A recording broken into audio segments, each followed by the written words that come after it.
as we commence our preparations for the delivery of this marvelous teaching and the full scope of this first module, Ecce Deus, it is most important that you have an understanding of the nature of the human mind contrasted with the divine mind, and have an understanding of what you are seeking to accomplish as you address the students who come to attend these introductory seminars.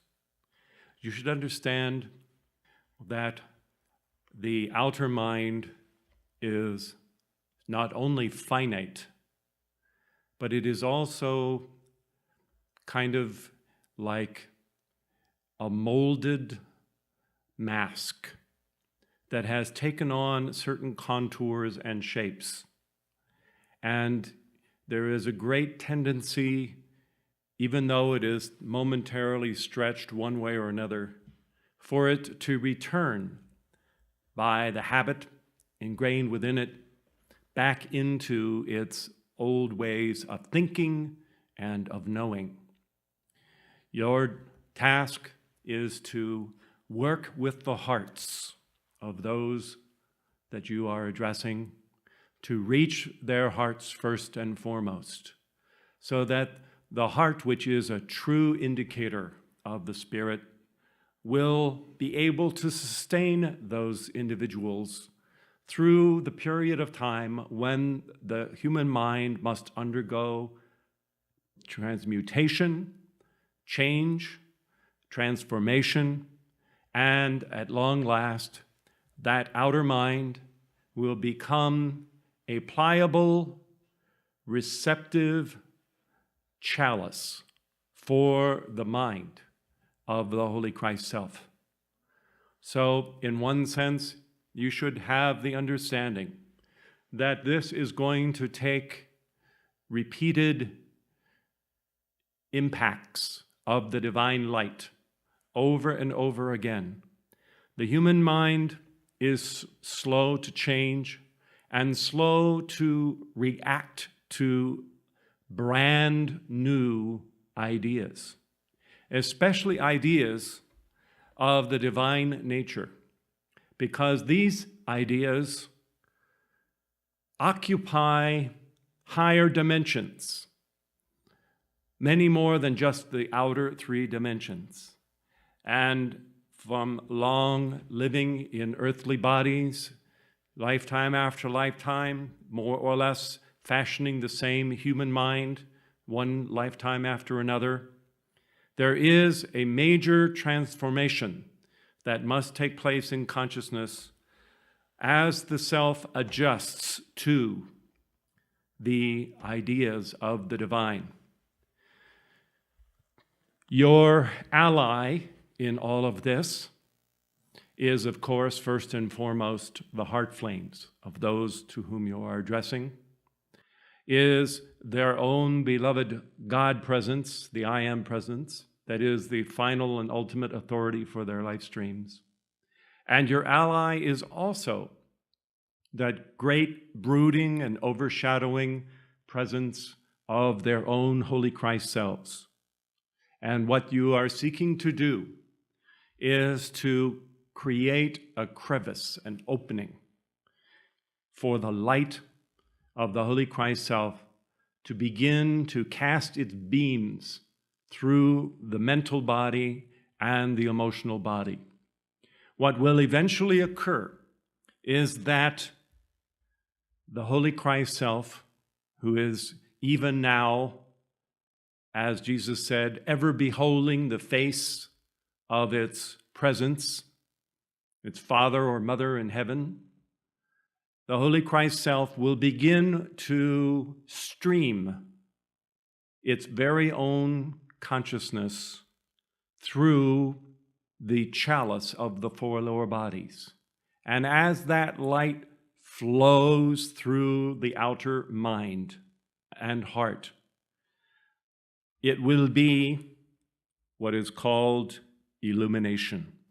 It will be the opening of consciousness and the miracle of knowing the presence of God will take place as naturally and spontaneously as the bud of a rose unfolding its petals to drink in the light of the sun.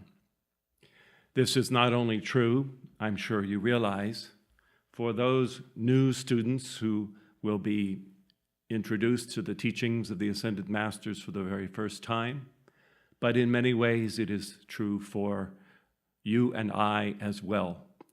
We too are always in need of more and more of the mind of our own beloved Holy Christ Self.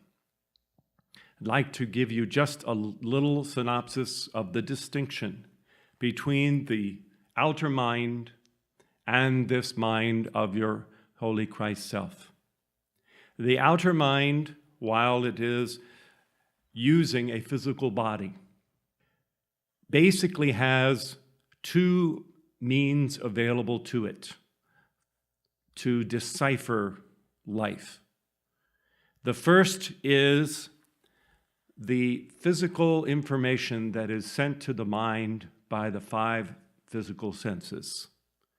These are like looking at life through a straw, where you get just a very narrow spectrum of information through these whiskers that we call sight, hearing, taste, touch, smell. These are inadequate detectors of the spectrum of life around us. But for the physical body, that is all there is. In addition to this, the outer mind is also being bombarded by the memory body. From below, it receives the impulses of the physical body and perhaps the emotional body, and it is being radiated by the karmic record of all of its previous incarnations. This is a constant pressure, not unlike the foot-pounds of atmospheric pressure that we've all adjusted to. Either we have a low pressure or a high pressure, but in any case, there is always a certain amount of foot-pounds of the weight of the column of air above us that is pressing on every square inch of our physical bodies. This has become such a constant that is no longer noticed by the mind, but it is there.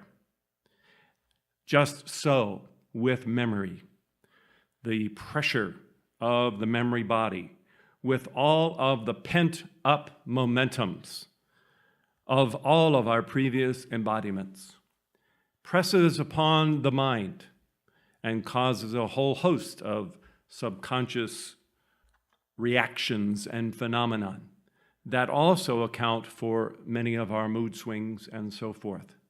Ordinarily, for most people, this is the full menu of choices that they have on which to discover life and reality. In addition to this, as you know, you do have the pressure of the heart that is trying to speak in the still small voice through both the feelings and the mental body. However, this is not the scope and the limit of your own identity. And for the exercises of the evening, this outer mind is insufficient as a vehicle of consciousness for you and I to use if we wish to touch the face of God, if we wish to enter into the encounter with the God reality of our own individual being. Fortunately, we are not bereft of another vehicle that is available to us through which we can indeed transcend the little tin cup that we call our outer self, our outer personality, and we can wrap ourselves in the golden fleece of the higher mind, the so-called higher mental body, which is the vehicle utilized by our own beloved Holy Christ self. Unlike the physical body, which is limited to the stimuli that I described to you a few minutes ago, the Holy Christ self is able to have spiritual senses, counterparts to the physical ones in some cases. There are spiritual senses of sight and hearing, for example, but there are other senses, Buddhic senses, if you will, that are able to encompass many more dimensions than three.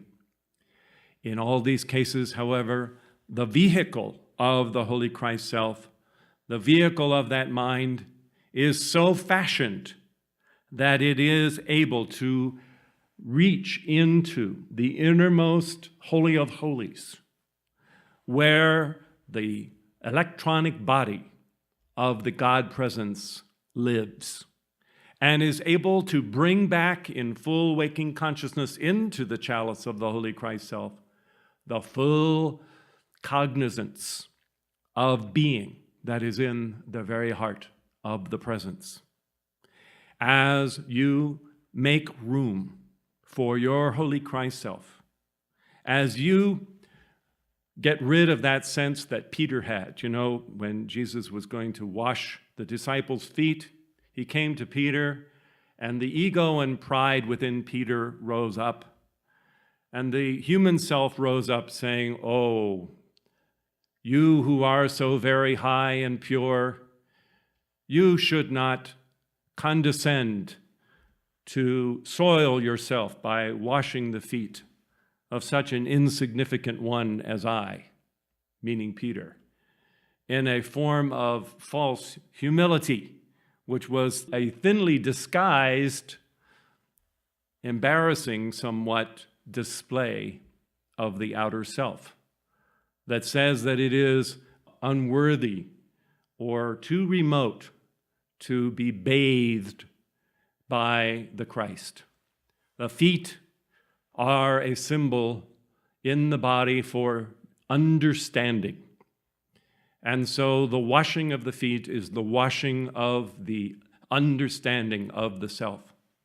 So please do not hold your Holy Christ self at arm's length. Do not, with your own consciousness, pass by the perpetual invitation of your Holy Christ self, who says to you, "Behold, I stand at the door of your heart and knock. If you will, I will come in, and we too will sup together.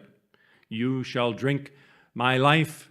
You shall take in my body consciousness, the light substance that is the body that I wear as the Holy Christ self. And as that communion transfers, there will transfer along with it the consciousness that I have of the God presence, and all that I behold in the realm of life and light and love, the realm of the Buddhic life that, like a swaddling garment, envelops our dear planet Earth. As you do this, as you invite your Christ self to blend and overshadow your four lower bodies, not only through your heart, but pressing down through that chalice of the memory body, will come the full charged radiance of your Holy Christ self and be transferred line upon line through the vehicles, as you see it so gloriously depicted in the portrait of the I Am Presence before you on the altar. This is the lawful and proper relationship between the outer and the inner self.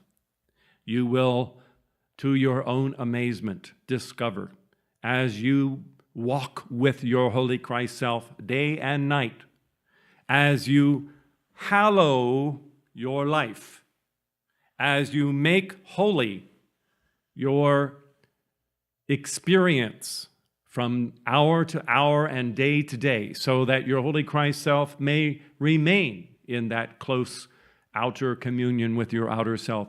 More and more there will exude from you as perfume from a perfume bottle.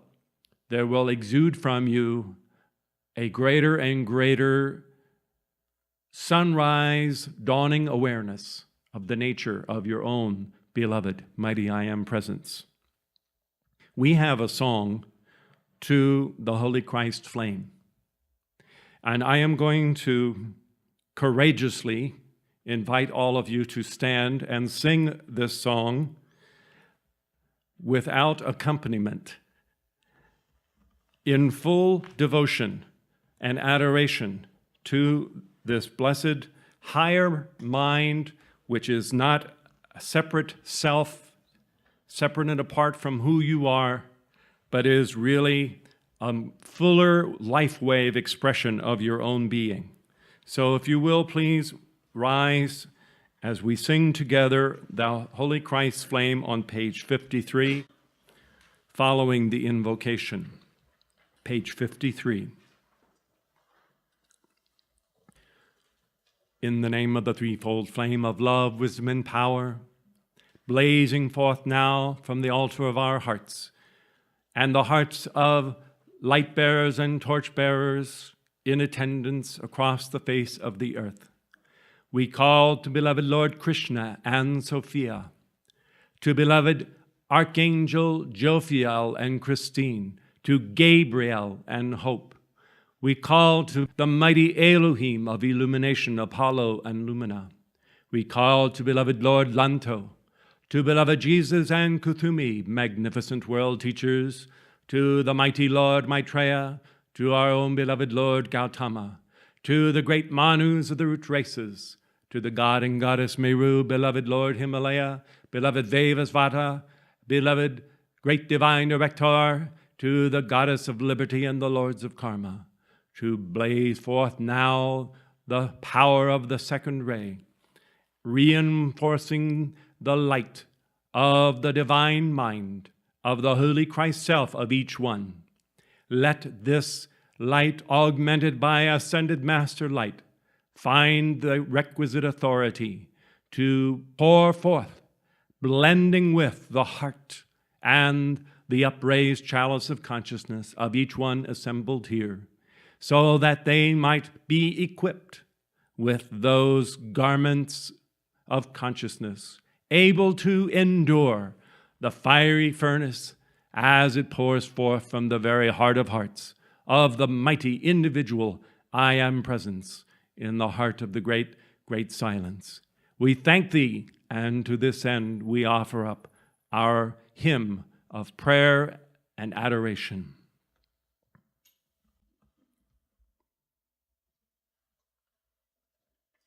Thou Holy Christ flame within my heart, help me to manifest all Thou art. Teach me to see Thyself in all.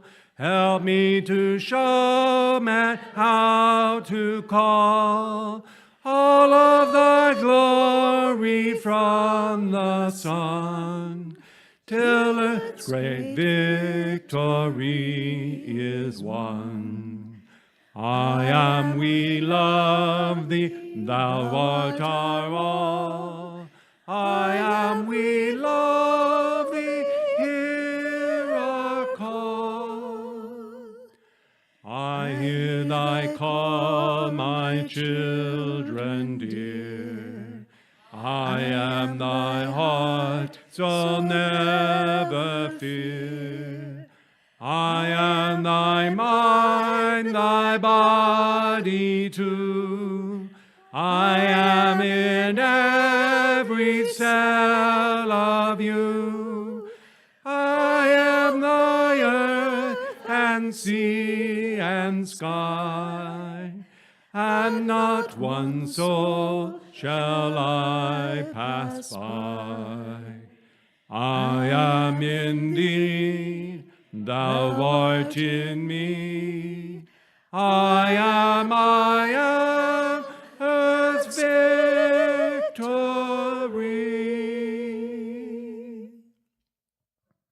Thank you. Please be seated. Now that you are each one clad in the garment of your holy Christ self, with those great pinions of light pouring forth from the heart and shoulders of that holy Christ self, there's no excuse for you not being able to follow the instruction and to sense the great charge of the sacred fire as it is released from the heart of God. For your holy Christ self is able to span vast ranges of frequency of the God creation.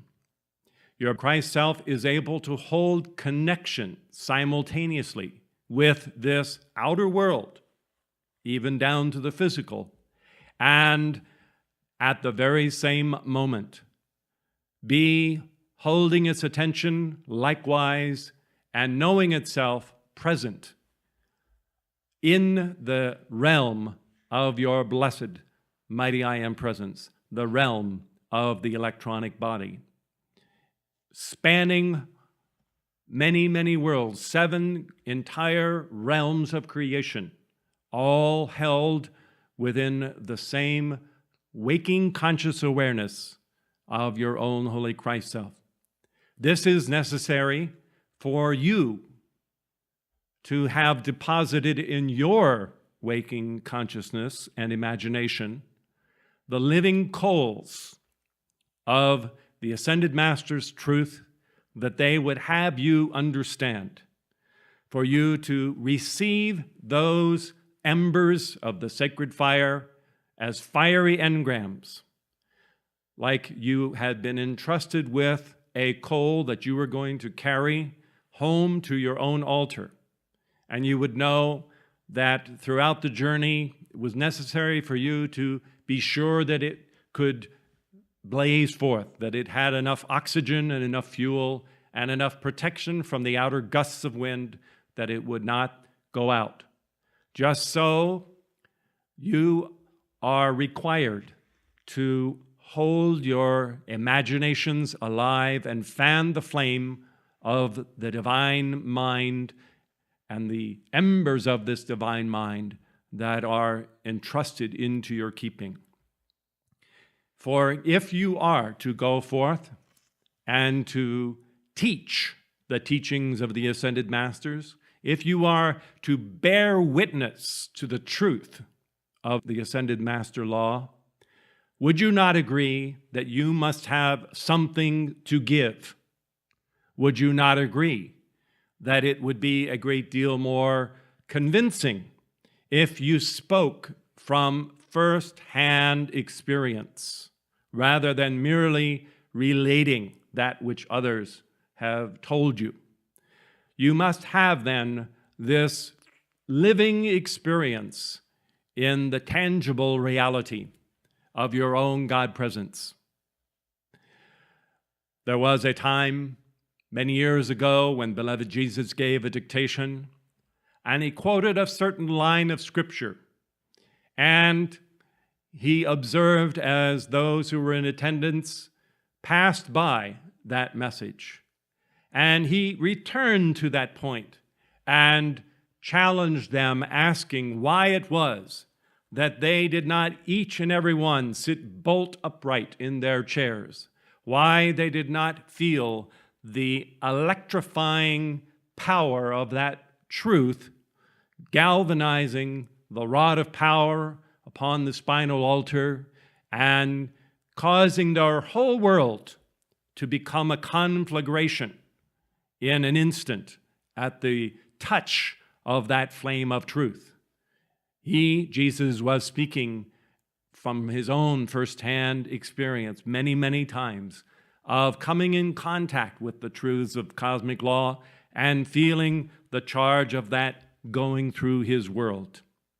One of the great revelations that is, in fact, one of the most freeing teachings that has been brought forth by the Ascended Masters, and in particular, beloved Saint Germain, is the instruction on the nature of your own beloved mighty I Am presence and the full meaning of the concept of God individualized. This is one of those concepts that should change and shake the very foundation of your world. Once you actually come in contact with the electrifying truth behind those simple words, God individualized. So let us see what we can do to perhaps draw aside the veil that you might better appreciate the meaning of this particular part of the Ascended Master's message. It is, in fact, one of the most distinctive tenets that warrants the I Am faith as the world religion of the Golden Age. Because really and truly, you can search the scriptures of the East and the West, and nowhere will you find this instruction on God individualized taught as it is taught by the Ascended Masters. It is coming forth now because we have entered into a new era on the planet. This is no longer the time of Kali Yuga, when the whole world is going down the drain into a cycle of dissolution and destructivity. This is the era of Manu Yuga. It is the era when the great archetypes of the great Manus of the root races are stepping up the impetus of their own cosmic light from the heart of the great central sun and from the innermost realms, from the realm of the mighty God flame and the realm of the individual mighty I Am presence.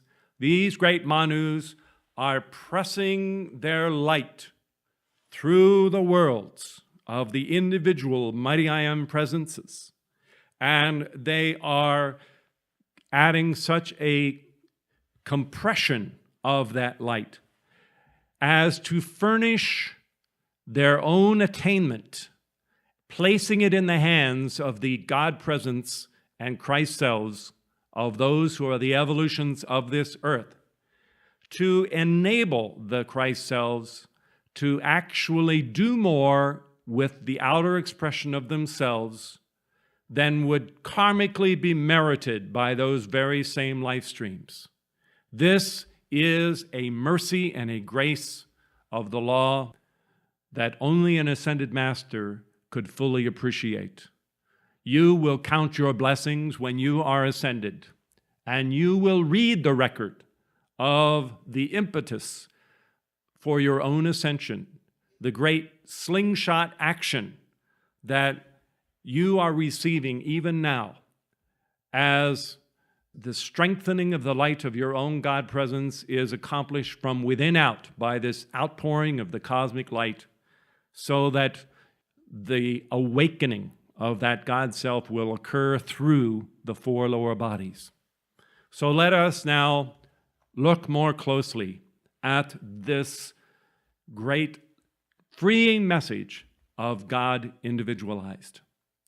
First of all, it turns the whole theology of the world's religions on end, turns them upside down, because most religions start with the premise of where you see humanity today, of going back in an evolutionary retrogression and tracing the origin of the human race as an evolutionary unfoldment, coming up out of other forms of life and even elemental forms of life, and evolving and slowly but surely trying to come forth into a higher state of consciousness.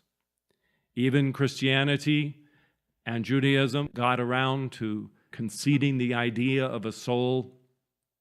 There was still the idea that there was a God in heaven somewhere, like a great cosmic smithy who was up there with hammer and tong, and he was minting souls one by one and assigning a freshly new minted soul to each person when they first took embodiment.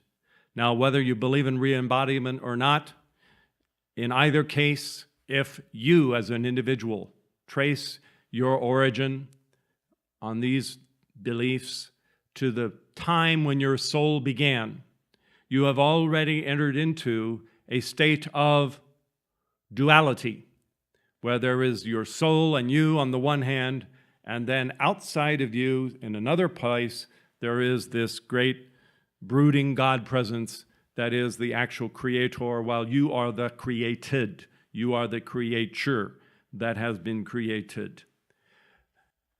In the teaching which beloved Saint Germain has brought forth, we must begin at the other end of the spectrum.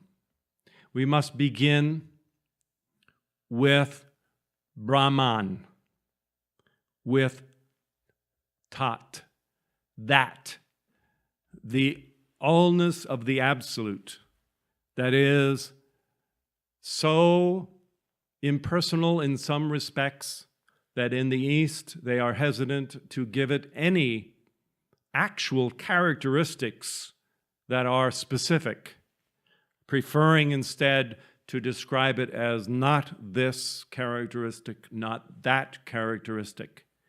Brahman, the great brooding presence, moving across the waters of the great silence. We have it on good authority that this allness of this great presence does possess this inscrutable quality that is called by us love. That this allness of love includes all of the qualities of God, plus another supreme ingredient that means that the whole is greater than the sum of the parts. And there is this great allness of this great brooding presence that exists as the absolute, the I am that I am, before creation has come forth, before the emergence of space, before the first moment of time began to spin itself forth. This one great allness and presence, far more vast in its state of quiescence, there is this miracle that occurs in this allness of the Godhead. And that is that this allness elects to come into being. It elects of its own mysterious inner volition to step forth and to come forth into an active expression of itself and to announce, lo, I am. So the presence that is this allness adds to its being as presence the I am, and steps forth as the I am presence. Now, we cannot fast forward too quickly from this point of origin. It deserves a great deal of meditation. It deserves a great deal of work on your part to commune with the heart of God and discover for yourself the many facets and majesties and miracles of this presence. Because you need to have the child's sense of wonder and enchantment at the miracleness of it all and the majesty of it all, that God, the allness, does individualize. And that when it has individualized, this allness becomes a distinct being. Individuality, in the sense that the ascended masters teach it, is not the same as is taught in Hinduism or Buddhism or any of the Eastern teachings. You who have been students of these disciplines might be tempted to say, well, the masters are describing the Atman. But there is a very fundamental difference between how this Atman was understood in the East and the way the ascended masters teach it.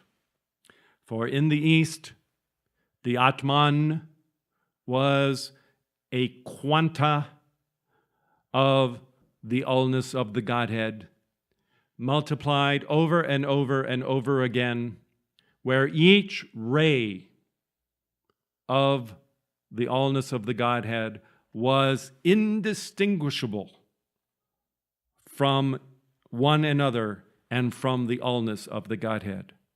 They were cookie-cutter replicas, clones, if you will, of this allness. There was no distinction whatsoever from one to the other They may well have been separate and distinct. They did not possess individuality.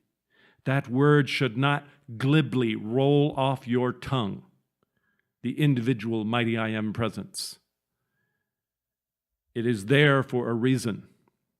It is there to remind you that there is identity and individuality in your own presence that is quite unique and distinct to your own selfhood.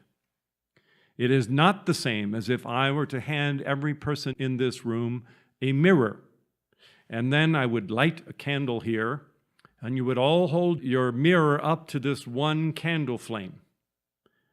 Can you see how the reflection in your mirrors would all be a reflection of the same flame? And in that sense, that would be the way in which the Atman was described in the East. Yes, they would all be a separate reflection, but no, they would not be unique. They would not be distinctive. So the great miracle of life is that this allness of the Godhead has indeed the capacity and has in fact stepped forth, individualizing, not once, but limitless times. Limitless times, the numbers of these individualities. Now, our friends, the Christians, our Christian brothers, would say that for there to be more than one individuality of the Godhead, one son or daughter of the Godhead, that this is a case of runaway inflation, where it lowers the coinage, lowers the intrinsic value of Jesus' stature if there are others who have the divine nature within them. It makes of him just a common run-of-the-mill person, if you will, or run-of-the-mill deity, if you will.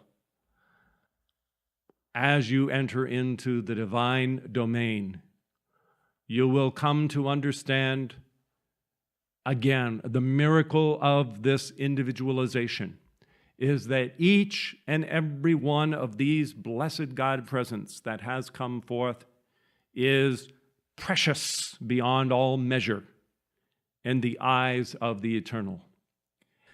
Here is another part of the miraculousness of it that requires work and meditation. While there is that individuality in each one, each individual I am presence is still an undivided, grounded part of the whole presence from which it has stepped forth. Do you understand that? It is a part of the one loaf of being and of identity. That is something that you will have to meditate upon.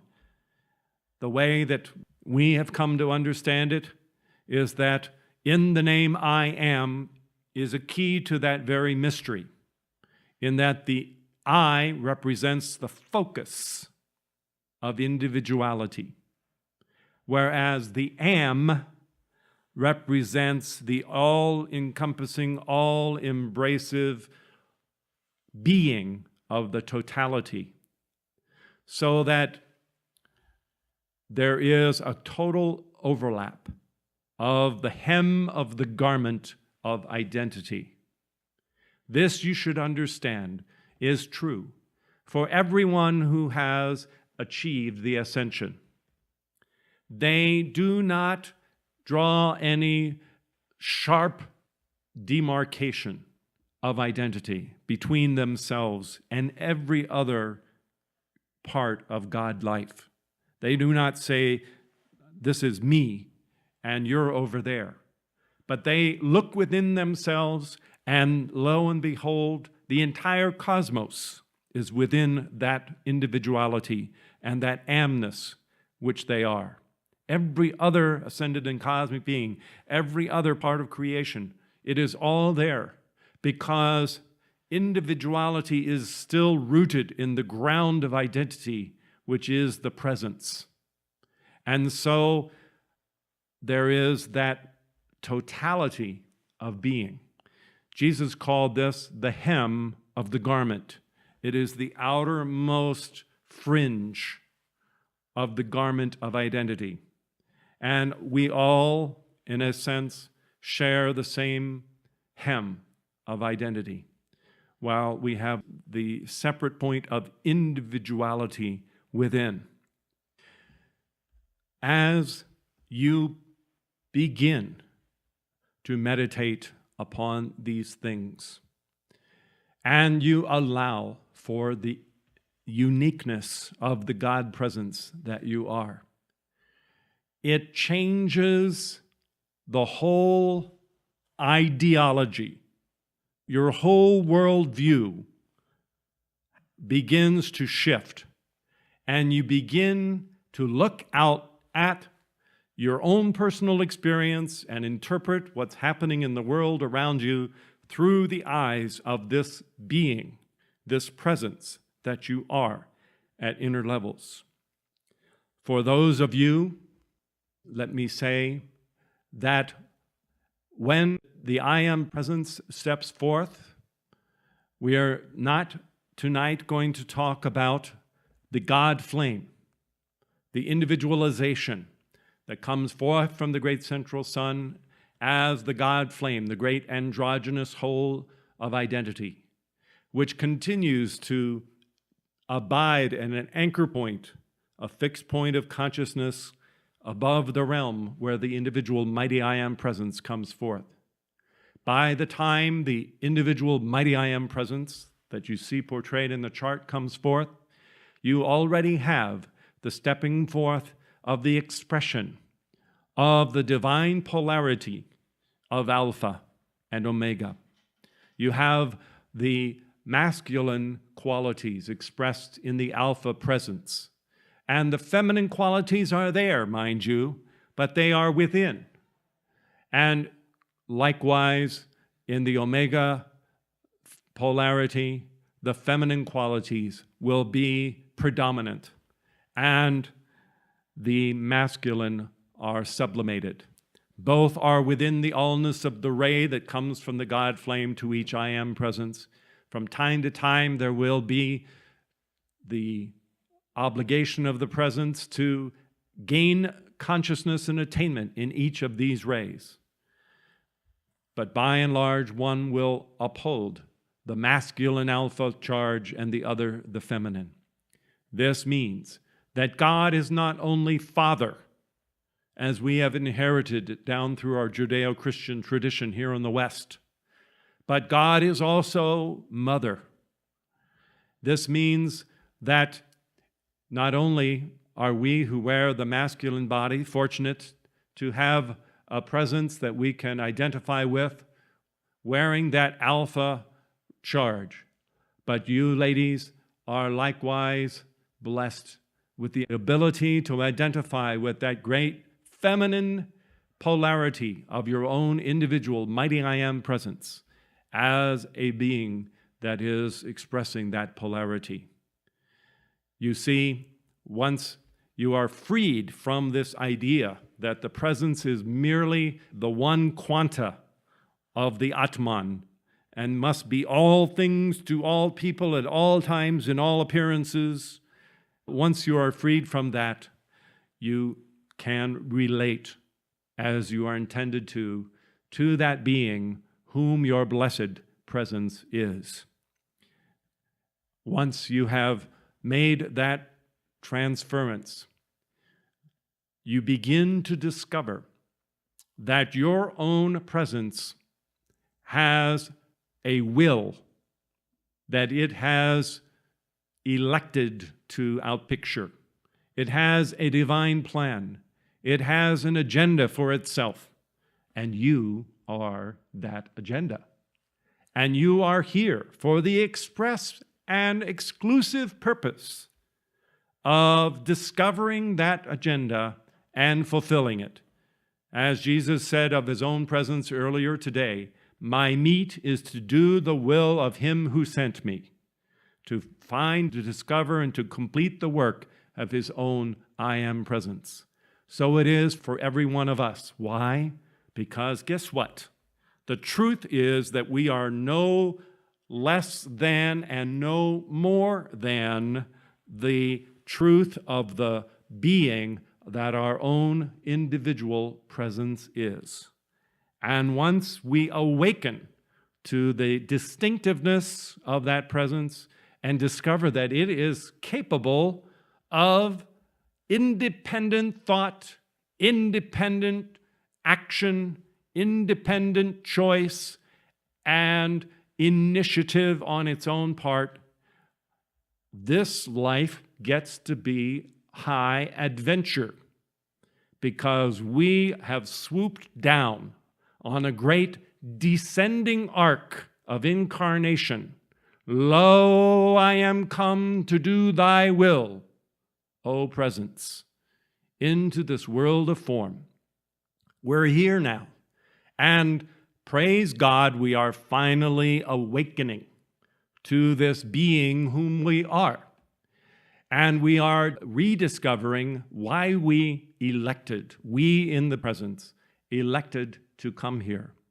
And we are learning how it is possible to cooperate with that higher aspect of ourselves to complete the work that we are here to do.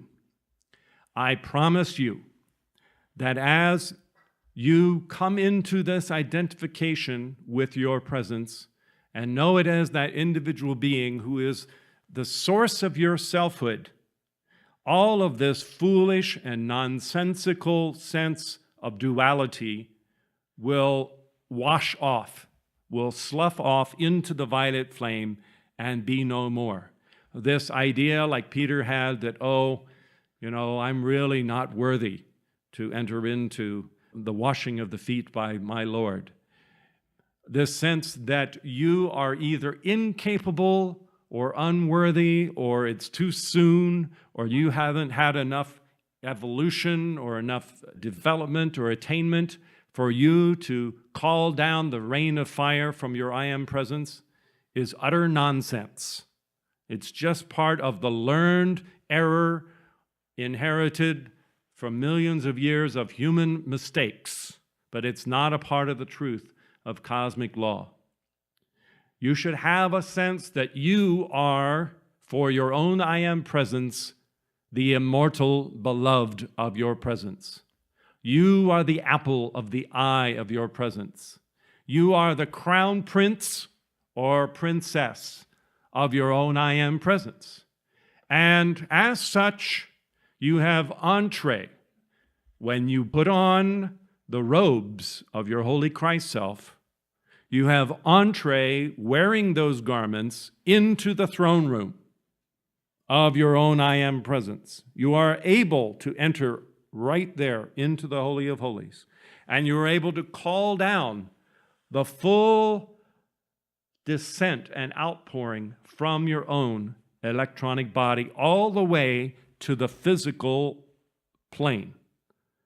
There doesn't have to be any mincing of words or dispensing of the light with an eyedropper, one little droplet at a time. From the heart of your I am presence can pour forth whatever magnitude of light is needed to correct every single thing within your life. If you believe that you, as firstborn of your presence, are here with the authority through your calls and your visualizations, so to do. If you don't like the affairs of your life, look to your presence. If you don't like your relationships, look to your I am presence. If you don't like the state of your health, take it up with your mighty I am presence. If you don't like how your business or your career is going, take it up with your mighty I am presence, because your mighty I am presence is the sole authority really for your life outside of you.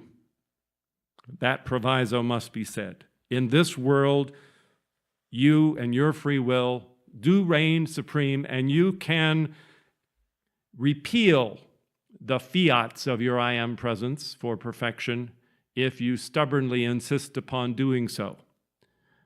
But all of the authority of your life resides within your I am presence.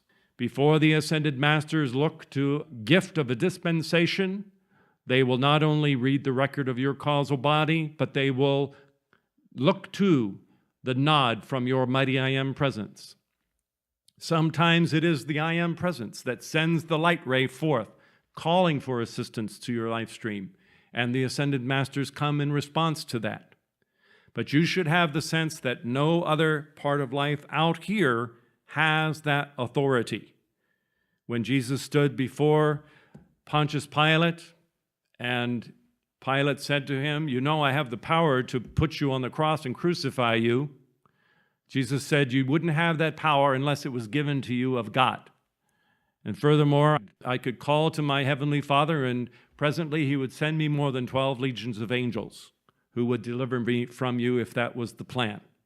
So that is the sense that every one of you should have, that close at hand in this focus of your electronic body of your presence is the power that fashioned the Pleiades and hung them like blue stars in the heavens, that spun out the Milky Way, that put Andromeda and the Horsehead Nebula and all of those galaxies that sprinkle throughout space. They were all fashioned by the same presence of which your I am presence is an undivided whole part.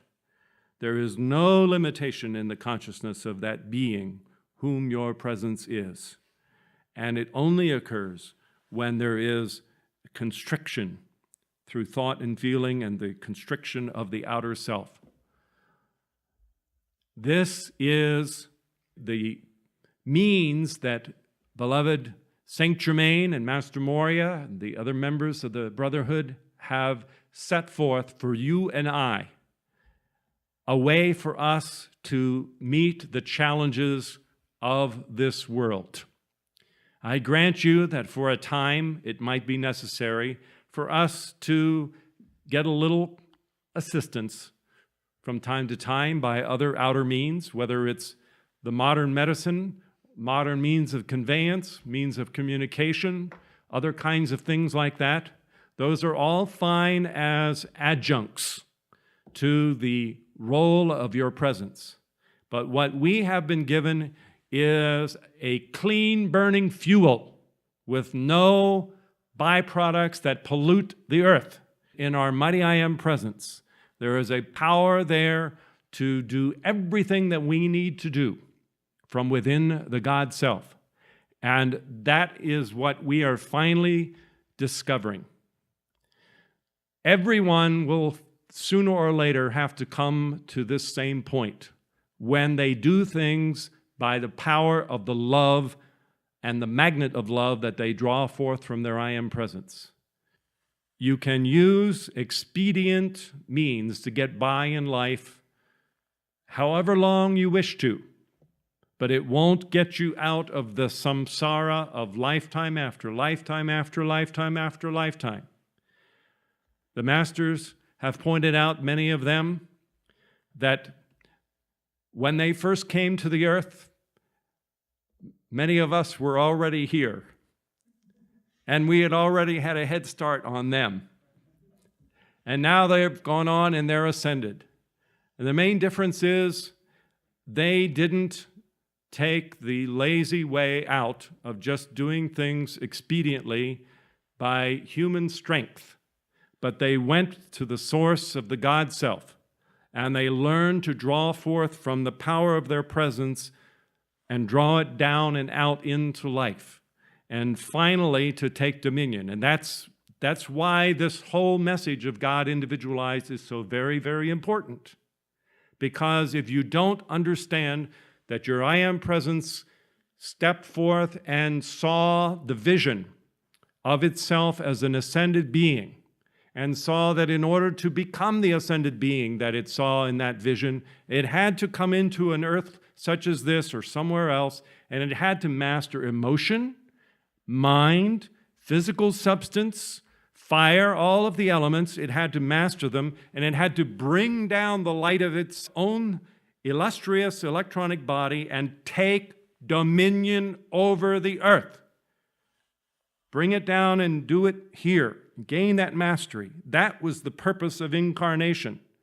You can't understand that if you don't have this sense of the great life waves of mighty I Am presences coming forth for that very purpose.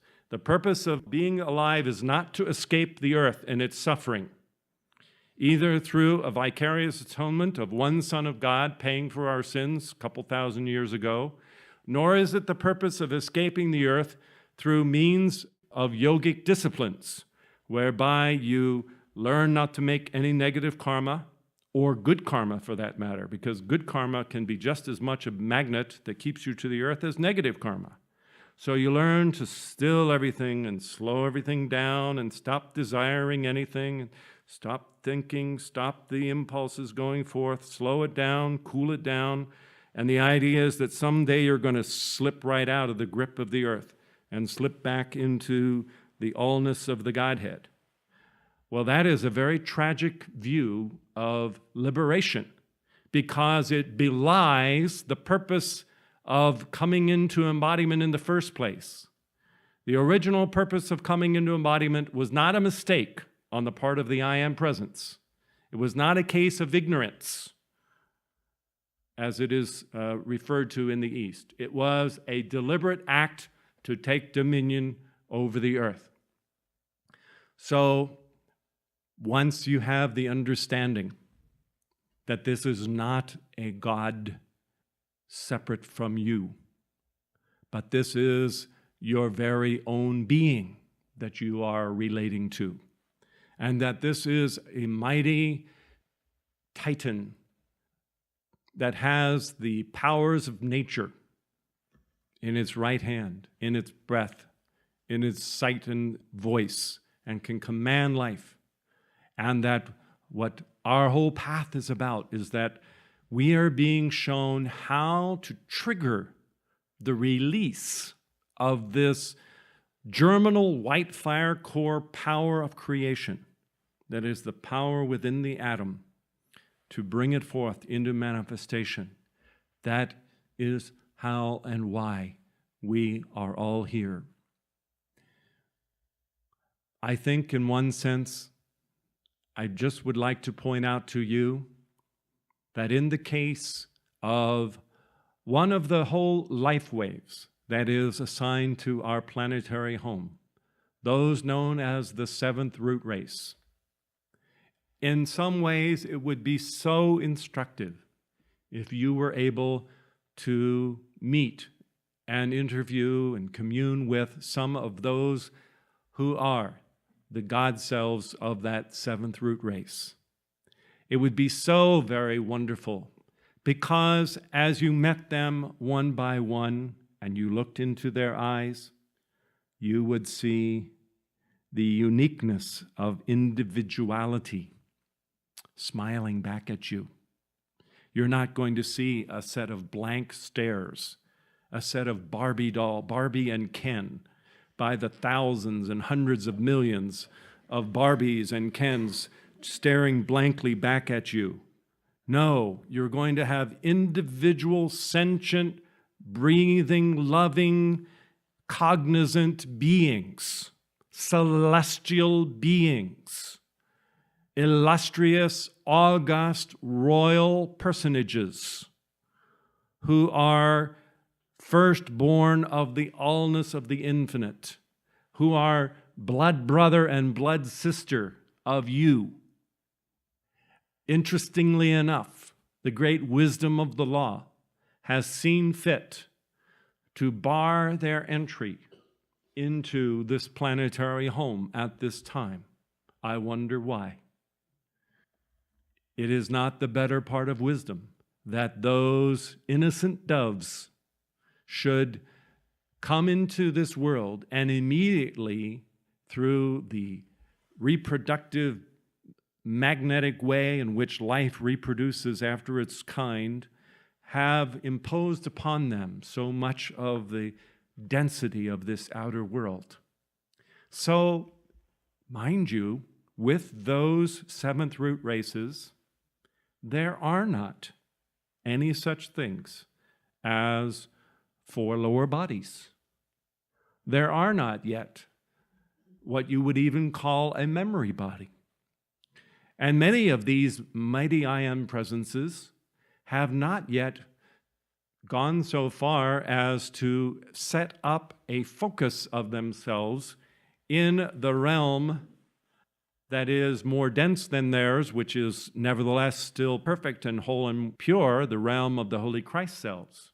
So they don't even necessarily have to have an outpost of themselves in the realm of the Holy Christ self.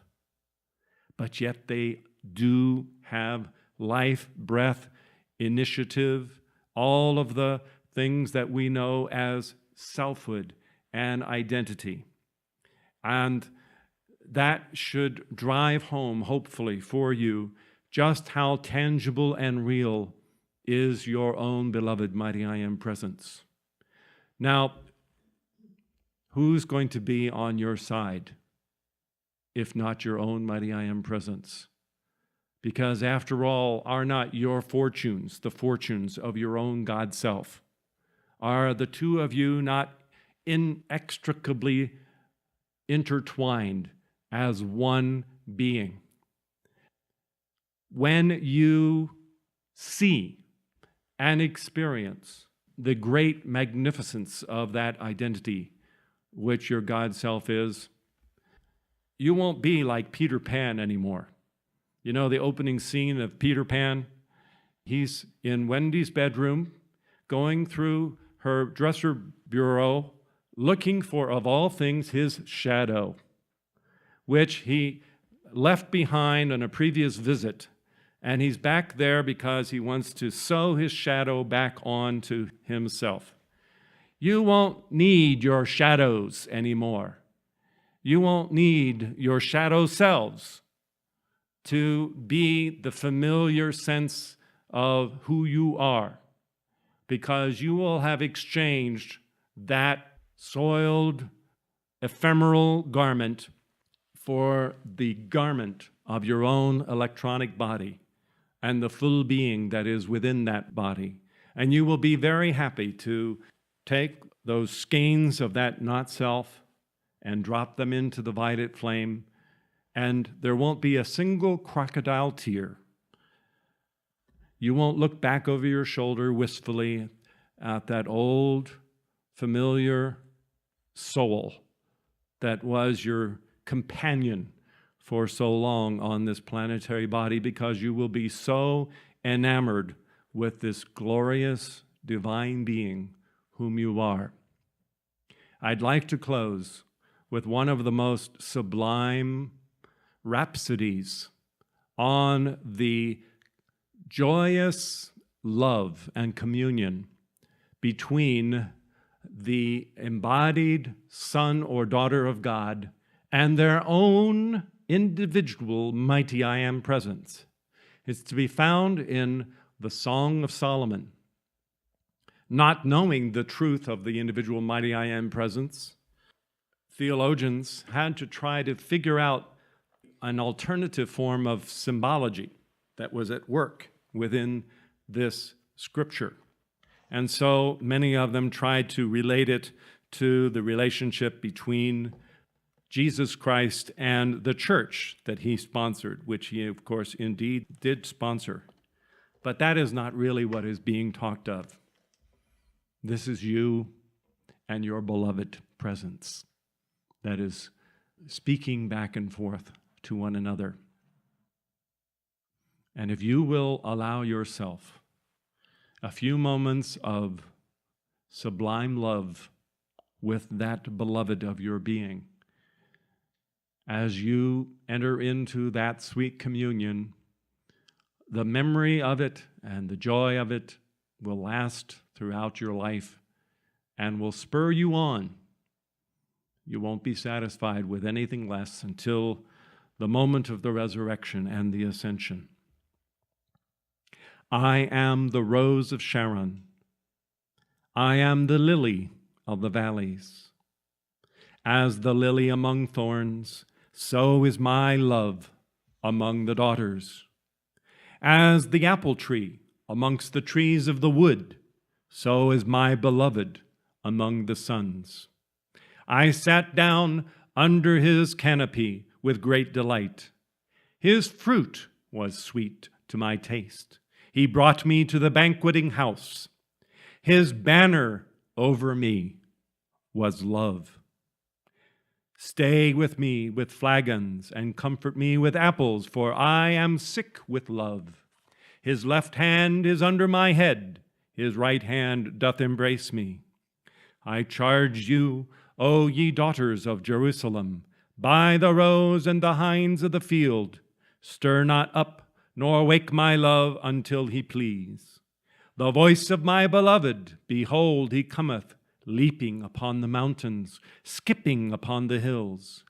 My beloved is like a roe or a young hart. Behold, he standeth behind a wall. He looketh forth at the windows, showing himself through the lattice. My beloved spake, and said unto me, Rise up, my love, my fair one, and come away. For lo, the winter is past, the rain is over and gone. The flowers appear on the earth. The time of the singing of the birds is come, and the voice of the turtle dove is heard in our land. The fig tree puts forth her green figs, and the vines with the tender grape give good smell. Arise, my love, my fair one, and come away. O my dove, thou art in the cleft of the rock, in the secret place of the stars.